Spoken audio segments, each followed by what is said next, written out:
Can you also say that the reason for being able to be in the house is because of all the things that are happening?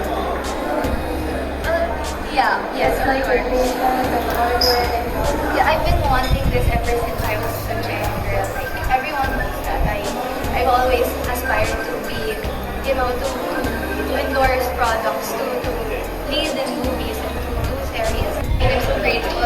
We're actually gonna start shooting na rin anytime soon. Of course, I can't really get into details. I'm very excited. It's gonna be a teleserie. It's gonna be of course, get by everyone. It's gonna be a teleserie. Directed by Days Axel VR.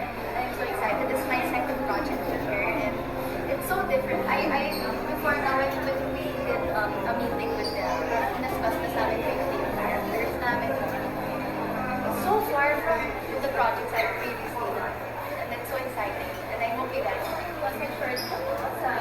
Oh my God.